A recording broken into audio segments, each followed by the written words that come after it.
ही नहीं है। इस पर बातचीत हमारे साथ जुड़ रहे कुछ खास मेहमान, इंद्रप्रस्थ अपोलो हॉस्पिटल की senior consultant doctor Richa Chaturvedi, nutritionist and weight management researcher doctor Pratyaksha Bhardwaj. Right, तो प्रत्यक्षा, क्या गेहूं या फिर मैं कहूं ग्लूटेन, वैसे तो क्या दोनों को एक दूसरे का पर्याय कहना ठीक है? जैसे डॉक्टर साहब अभी कह रही कि कुछ लोगों को तो ग्लूटेन से एलर्जी होती है, that is all together different thing.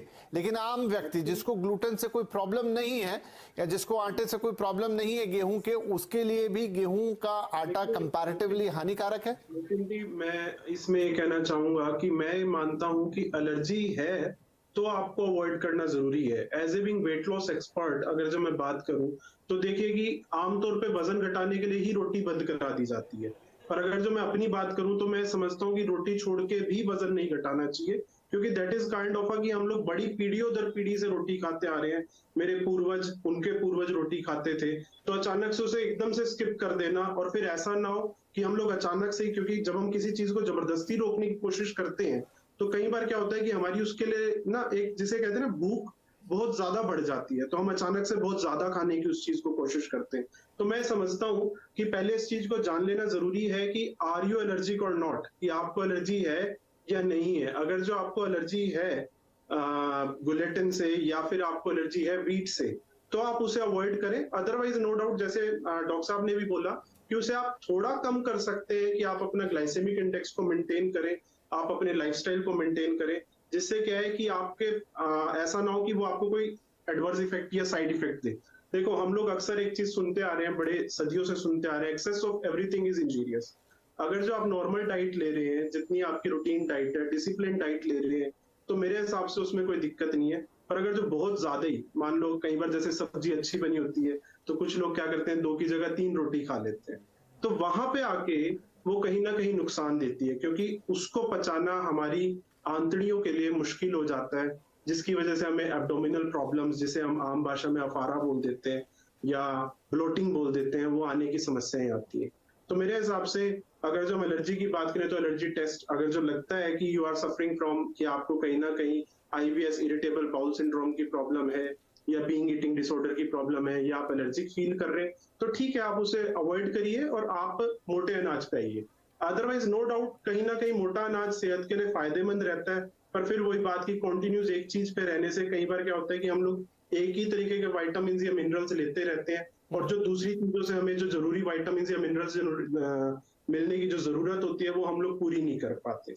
तो हर चीज को थोड़ा थोड़ा डिसिप्लिन, ठीक है, समझ में आई बात। लेकिन बात गेहूं की नहीं है, बात रोटी की भी नहीं है, बात यह है कि जिस तरीके से कंज्यूम कर रहे थे वो पूरे पैटर्न चेंज हो गए हैं और वहां से इश्यूज आ रहे हैं। बिल्कुल ठीक बात है। एक्चुअली क्या है कि ये जैसे अभी डॉक्टर साहब ने बोला कि गेहूं को अभी हम लोग जो इस्तेमाल कर रहे हैं ना, वो इतना ज्यादा रिफाइंड यूज कर रहे हैं कि रिफाइंड होने की वजह से, पेस्टिसाइड्स मिक्स होने की वजह से, प्रिजर्वेटिव मिक्स होने की वजह से लोगों को बीमारियां आती जा रही हैं। जैसे कि अभी हम लोगों ने बात करी फैटी लीवर। फैटी लीवर आप ये देखो कि 10 में से 4 लोगों को फैटी लीवर है और 10 में से 8 लोग मोटे हैं। मोटापा आने का भी कहीं ना कहीं कारण जो है वो एक्स्ट्रा ऑर्डिनरी रिफाइंड फूड है, क्योंकि लोग कहीं ना कहीं जो है ना, जाने अनजाने में वो चीजें खा रहे हैं जिसकी वजह से उनकी सेहत के ऊपर असर हो रहा है। और उसके अंदर रोटी भी एक माध्यम है, क्योंकि क्या होता है कि आदमी, जब मैंने जैसे कई बार देखा कि कुछ प्रोफेशनल्स ऐसे हैं, वो इतने ज्यादा बिजी होते हैं कि वो अपने टाइम पे खाना नहीं खाते और जब खाते हैं तो वो अक्सर 1 या 2 रोटी फालतू खा लेते हैं।